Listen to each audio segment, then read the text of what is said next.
Knowledge is power అంటారు కదా. Correct knowledge ఉంటే మనిషికి ఆ నాలెడ్జ్ ఒక వెపన్ లాగా, ఒక ఆయుధం లాగా పనిచేస్తుంది మనల్ని మనం కాపాడుకోవడానికి. But of course right knowledge, మనము ఊహించింది కాదు, మనము రైట్ అనుకున్నది కాదు.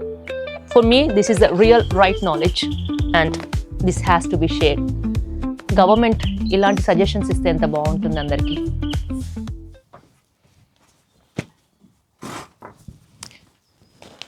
హలో అందరికీ, good afternoon or good day.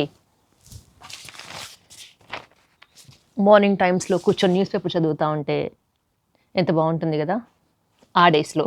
ఇప్పుడు న్యూస్ పేపర్స్ ఎక్కడ చదువుతున్నాము, బట్ స్టిల్ నాకు అదృష్టం ఉందన్నమాట, చదువుతూ ఉంటాను న్యూస్ పేపర్స్. స్పెషల్ డచ్ నేర్చుకోవడానికి ఈరోజు న్యూస్ పేపర్లో ఒక మంచి ఆర్టికల్ వచ్చిందనమాట. అది అనుకున్నాను డెఫినెట్లీ నా ప్రొఫైల్కి, నా పర్సనాలిటీకి సూట్ అయ్యే article, something about health, and compulsory ఇది షేర్ చేసుకోవాల్సిన విషయం. ఇక్కడ ఏం చెప్తుందంటే న్యూస్ పేపర్, ఈ 5 అనే నెంబర్ కనబడుతుందా, ఈ 5 టిప్స్ ఒకటి ఇచ్చారు. అది కూడా ఇక్కడ కోల్డ్ కంట్రీ కాబట్టి ఫిబ్రవరి అంతా, లాస్ట్ ఫిబ్రవరి మంత్ అంతా భయంకరమైన ఫ్లూ అండ్ ప్రతి ఒక్క క్లినిక్స్ అన్ని నిండిపోయాయి పేషెంట్స్తో. జలుబు, దగ్గు, జ్వరం అండ్ గొంతు నొప్పి, ఇవన్నీ పేషెంట్స్ బాగా రావడం చూసి అలసిపోయి epidemic and community health departments ఉంటాయి కదా, హాస్పిటల్స్ కానీ గవర్నమెంట్. సో గవర్నమెంట్ ఆర్గనైజేషన్స్ నుంచి ఇలా ఆర్టికల్స్ రిలీజ్ చేస్తూ ఉంటారు. అందులో ఒకటి ఇది, క్రీప్తో నిండిపోయి ఉన్నారా, సో మీకు కంపల్సరీ ఇది తెలియాలి అనేది ఒక 5 టిప్స్ పెట్టారు.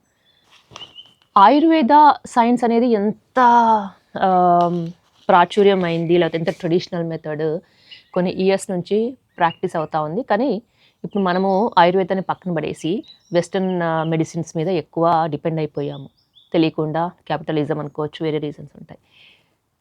ఈ నెదర్లాండ్స్లో ఇప్పుడు కూడా ఇది one of the peaceful countries అంటారు, one of the happiest countries అంటారు. అండ్ మనుషులకి హెల్త్ మీద డెఫినెట్లీ ఒక కైండ్ ఆఫ్ మక్కువ ఉంది, మేబీ ఇలాంటి ఆర్టికల్స్ వల్ల అని నా ఒపీనియన్. ఇక్కడ వీళ్ళు 5 టిప్స్ ఏవైతే ఇచ్చారో, జలుబు వచ్చి జ్వరం వచ్చిన వాళ్ళు ప్రతి వాళ్ళు క్లినిక్కి ఉరికి రాకండి, ఇంట్లో కూర్చొని కొన్ని టిప్స్ పాటించండి అని.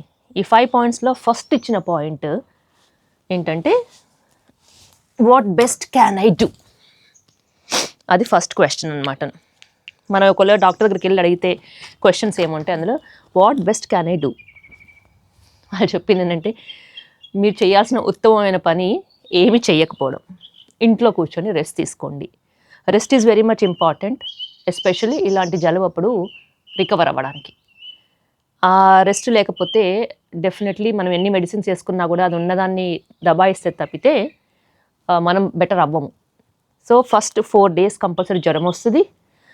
జ్వరం తప్పదు, ఎందుకంటే అది ఫైట్ చేసే విధానము. తర్వాత డెఫినెట్లీ మళ్ళీ ఒక 5 days పడుతుంది. కాకపోతే మీరు ఎంత వీలైతే అంత మ్యాక్సిమం రెస్ట్ తీసుకోండి ఇంట్లో అనేది is the first point. Take complete rest. Second point, can I take paracetamol and Brufen. ఇది సెకండ్ పాయింట్ అనమాట. పారాసెటమాల్, బ్రూఫిన్ ఇవి ప్రతి ఇంట్లో కుప్పలుగా పడి ఉంటాయి, ఎస్పెషలీ మన దగ్గర, మన ఇండియాలో. ఎందుకు అంటున్నాను అంటే, ఇక్కడ బ్రూఫిన్ ట్యాబ్లెట్స్ తీసుకోవాలి అన్నా, అట్లాంటివి ఏమైనా తీసుకోవాలి అన్నా కొంచెం జాగ్రత్తగా వాడతారు. బికాజ్ కండిషన్ అయిపోయి ఉంటుంది మైండ్ ఇక్కడకి, అలాంటి ట్యాబ్లెట్స్ కొంచెం తక్కువ ఇంటేక్ అవ్వాలి అని. అగైన్ నాలెడ్జ్ ఈజ్ పవర్ అంటారు కదా. ఇక్కడ గవర్నమెంట్ అట్లాగే ఎక్స్పర్ట్స్ చెప్తుంది ఏంటంటే, ఈ పర్టికులర్ పాయింట్లో పారాసెటమాల్, బ్రూఫిన్ ఏది తీసుకున్నా కూడా అది మీరు తీసుకునేది ఫ్లూ కానీ లేకపోతే జ్వరం కానీ తగ్గించడానికి కాదు, అది జస్ట్ సప్రెస్ చేసేస్తుంది. అది మీకు తెలియకుండా ఉంటుంది, కాకపోతే లోపల మాత్రం జరిగే ప్రాసెస్ జరుగుతూనే ఉంటుంది. అది మనకి ఫీల్ అవ్వడము, మనము నంబ్ అయిపోతుంది అనమాట బాడీ. వేరే రీజన్స్ ఉంటాయి, మెడికల్ రీజన్స్, నేను అందులో వెళ్ళదలుచుకోవట్లేదు, సింపుల్గా మాట్లాడాలనుకుంటున్నాను. కాబట్టి పారాసెటమాల్, బ్రూఫిన్ పనికిరాదు, తీసుకోవద్దు. ఇంకొకటి ఏంటంటే, పనికిరాదు పక్కన పెట్టండి, తీసుకోకూడదు. ఎందుకు అనంటే, ఫీవర్ అనేది ఒక రోగం కాదు, ఒక జబ్బు కాదు. ఫీవర్ అనేది ఒక సింటమ్. సో ఆ సిమ్టమ్, ఆ ఫీవర్ బయటికి వస్తే తప్పితే ఆ బాడీలో ప్రొడ్యూస్ చేసే హీట్ వల్ల, వేడి వల్ల ఇమ్యూన్ సిస్టమ్, రోగనిరోధక శక్తి పెరిగే ఛాన్సెస్ ఎక్కువ ఉంటాయి.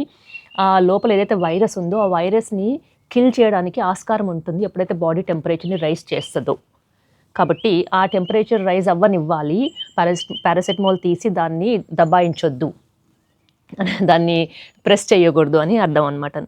సో ఈ 2 ట్యాబ్లెట్స్ వేసుకోకపోవడం ఈజ్ ద బెస్ట్ థింగ్. కానీ ఒకటి సజెస్ట్ చేశారు, ఏంటి అని అంటే స్ట్రెప్సిల్స్ లాంటి కొన్ని స్ట్రెప్సిల్స్లో కూడా లిడోకేన్ అని ఒక సబ్స్టెన్స్ ఉంటుంది. అది కూడా పెయిన్ కిల్లర్ కింద పనిచేస్తుంది. కొంచెం మత్తులాగా, కొంచెం పెయిన్ కిల్లర్ లాగా ఉంటుంది. కాబట్టి అలాంటివి వేసుకొని గొంతులో మనం ఇలా చేస్తున్నప్పుడు అది మనకి రిలీఫ్ ఇచ్చే ఛాన్సెస్ ఉంటాయి. మహా అంటే అలాంటివన్నీ వేసుకోండి. మన దగ్గర పిచ్చిగా దొరుకుతాయి కదా, జింజర్ అని, మింట్ అని, అన్ని ఫ్లేవర్స్ కూడా దొరుకుతాయి. కొంచెం చూసి ఏది బాగుంది, ఏది ఆర్గానిక్కో లేకపోతే ఏవి తక్కువ కెమికల్స్తో ఉన్నాయో అక్కడ కూడా కొంచెం మన నాలెడ్జ్ ఉపయోగించి వాడుకోవాలి. అది అనమాట, స్ట్రెప్సిల్స్ వరకు తీసుకోండి అని. థర్డ్ క్వశ్చన్కి వీళ్ళు ఇచ్చిన ఆన్సర్ ఏంటంటే ఏ డ్రింక్స్ తీసుకోవచ్చు అండ్ ఎంత డ్రింక్స్ తీసుకోవాలి అనేది. సో ఇక్కడ మాత్రం డెఫినెట్లీ బాడీ డిహైడ్రేట్ అయిపోయి ఉంటుంది. టెంపరేచర్కి వేడికి అనుకోవచ్చు, లేకపోతే లోపల ఉన్న వైరస్ అనుకోవచ్చు. తొందరగా గొంతెండిపోవడము, లేకపోతే బాడీ నీరసం అయిపోవడము, ఫ్లూయిడ్ ఇంటేక్ ఉండకపోవడం, మనకు సహజంగానే తినం కాబట్టి ఆ టైంలో ఆటోమేటిక్గా ఆ ఫ్లూయిడ్ ఇంటేక్ అనేది తగ్గిపోతుంది. సో వాటర్ మాత్రం డెఫినెట్లీ తీసుకోవాలి, డిఫరెంట్ కైండ్స్ ఆఫ్ వాటర్స్. ఇంకొకటి ఏంటంటే విటమిన్ సి ఈ టైంలో చాలా బాగా పనిచేస్తుంది. మనం అనుకుంటాం జలుబు దగ్గు చేస్తే ఆరెంజ్ జ్యూస్ కానీ, లెమన్ కానీ ఇలాంటివి తీసుకుంటే మళ్ళీ జలుబు చేస్తుందని. కానీ రీసెర్చ్ ఫైండింగ్స్లో అది ఎక్కడ ప్రూవ్ అయ్యి లేదు. కాబట్టి విటమిన్ సి ఎంత తీసుకోగలిగితే అంత మంచిది బాడీకి కూడా. సో బట్ దేనికన్నా పద్దు ఉండాలి కదా, బ్యాలెన్స్ ఉండాలి కదా, ఆ బ్యాలెన్స్ మెయింటైన్ చేసుకోవాలి. డెఫినెట్లీ అన్ని kinds of drinks, especially warm drinks. మన దగ్గర పాలల్లో హల్దీ, లేకపోతే పసుపు, మిరియాలు అలాంటివి వేసుకొని తినడం, లేకపోతే పసుపులో మిరియాల పొడి కొంచెం వేసేసి హనీ వేసేసి ఇలా పేస్ట్ లాగా చేసి మెల్లిగా గొంతులో జారేటట్టు ఇలాంటి కొన్ని వామ్ డ్రింక్స్ తీసుకోవడము. అండ్ ఎంత గోరువెచ్చగా తీసుకోగలిగితే అంత మంచిదన్నమాట. మీకు ఈ పిట్టల సౌండ్ వినపడుతున్నాయా? నాకు డౌటే, బికాజ్ ఈ ట్రాన్స్మిటర్స్ ఉంటాయి కదా మాట్లాడేందులో, అందులో నాయిస్ క్యాన్సిలేషన్ ఉంది అని అంటే ఇది వినపడదు అనుకుంటా. కానీ భలే ఉంది పిట్టల సౌండ్, తర్వాత వినిపిస్తుంది. ఓకే, అది థర్డ్ పాయింట్ అయిపోయింది. ఫోర్త్ పాయింట్ ఏంటంటే నోస్ స్ప్రేస్ ఎంతవరకు ఎఫెక్టివ్. నోస్ స్ప్రేస్లో ఇప్పుడు చాలా వరకు నోస్ బ్లాక్ అయిపోయి ఉంటుంది కదా ఆబ్వియస్లీ, బికాజ్ మళ్ళీ దానికి రీజన్ ఉంది.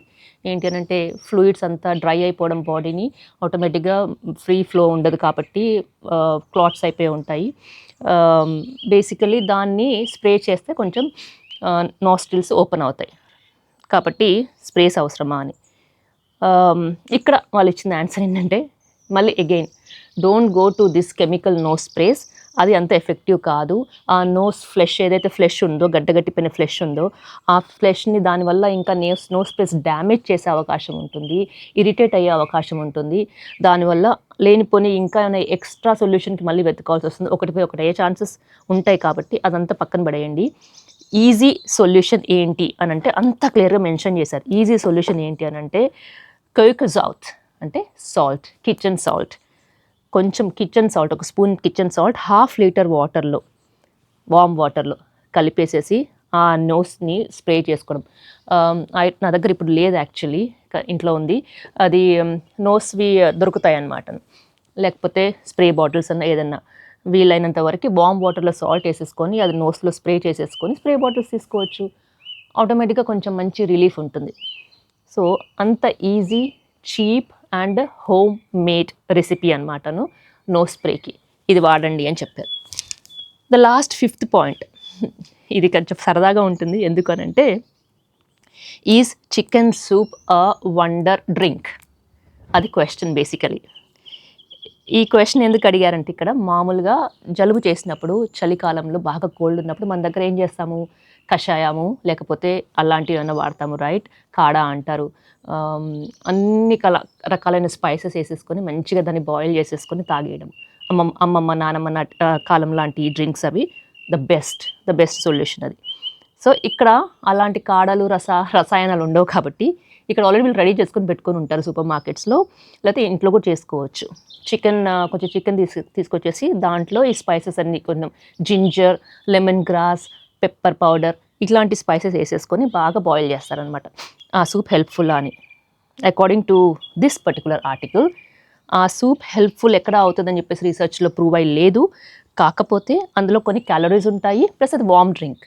ఆ రెండు కలిపి వస్తాయి కాబట్టి easy to digest and also మనము ఎక్కువ తినబుద్ధి అవ్వదు కాబట్టి this is the right one. కొంచెం క్యాలరీస్ వెళ్తుంది, కొంచెం ఎనర్జీ కూడా వస్తుంది, మైండ్ కూడా బాగా హ్యాపీగా ఫీల్ అవుతుంది చికెన్ సూప్ తాగినప్పుడు. ఎందుకంటే అట్లీస్ట్ మనకు కావాల్సినవి దొరుకుతున్నాయి, ఇష్టమైనది చికెన్ చాలామందికి.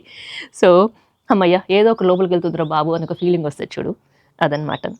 సో బేసికలీ ఈ 5 పాయింట్స్ అందులో మళ్ళీ ఎల్లిపాయ, హనీ అండ్ సిట్రస్ ఇలాంటి కొన్ని ఏమైనా డ్రింక్స్ కూడా చేసుకోవచ్చు అని ఎక్స్ట్రా పాయింట్ ఇచ్చారు. చూడండి, వెస్టర్న్ కంట్రీస్లో ఇంతగానం వెస్టర్నైజ్ అయ్యి ఇంత కెమికల్ వరల్డ్లో, నెదర్లాండ్స్లో ఈ జలుబు వచ్చినప్పుడు మీరు దయచేసి హాస్పిటల్స్కి ఉరికి రాకండి. ఈ 5 పాయింట్స్ ఫస్ట్ ఇంట్లో ఫాలో అవ్వండి. ఒక 10 days కంపల్సరీ రెస్ట్ అవసరము. మీరు ఏది చేసినా ఏం చేయకపోయినా కూడా, మీరు ఎక్కడికి వచ్చినా రాకపోయినా ఆ వైరస్ ఎక్కడికి వెళ్ళదు, మీ దగ్గరే పడి ఉంటుంది ఒక 10 రోజులు. ఇది ఒక్కటి చేసుకుంటూ కూర్చోండి ఇంట్లో, మంచి హెల్ప్ తీసుకోండి. Self help, self love. This is what ఈ ఆర్టికల్ టాక్స్ అబౌట్. వండర్ఫుల్ కదా. నేను అంటే చూసిన వెంటనే నాకు అనిపించింది ఏంటంటే, వావ్, గవర్నమెంట్ ఇలాంటి సజెషన్స్ ఇస్తే ఎంత బాగుంటుంది అందరికీ. సో ఇది బేసికలీ ఇంత మంచి పాత ఆర్టికల్ కానీ ఇంత మంచి పేపర్లో హెడ్లైన్స్లో ఇంత పెద్ద కాలం దానికి డివైడ్ చేసేసి మంచి టిప్స్ ఇచ్చారు. అది కూడా మళ్ళీ గవర్నమెంట్ అప్రూవ్ టిప్స్ అండ్ ఒక వార్ వచ్చినప్పుడు ఏదైతే మనకి సలహాలు సూచనలు ఇస్తారో అలా ఇచ్చినట్టు అనమాట ఇది. సో ఫ్లూ వస్తుంది, ఇంకా వస్తుంది, నెక్స్ట్ 1 month అంతా ఉంటుంది, ఫస్ట్ ఇది పాటించండి దయచేసి. ఇంట్లోనే అన్ని వండర్ డ్రింక్స్ ఉన్నాయి, మీ బాడీలోనే వండర్ ఉంది, ఇట్ విల్ హీల్. మీరు జాగ్రత్తగా కాపాడుకోగలిగితే, బాడీని సరిగ్గా అర్థం చేసుకోగలిగితే అనే పాయింట్లో చేసిన ఆర్టికల్ ఇది. I'm feeling very nice to share it with you because knowledge is power, knowledge is sharing. And ఏమంటారు దాన్ని, ఏదో ఉందబ్బా, ఒక కోట్ ఉంది,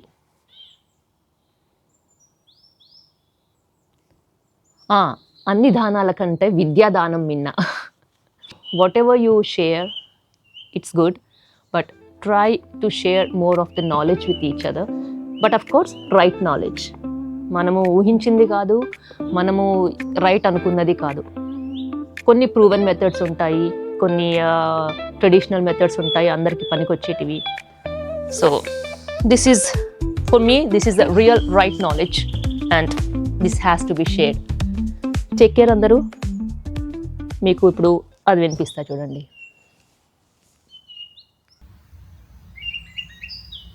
బ్యూటిఫుల్ కదా సౌండ్.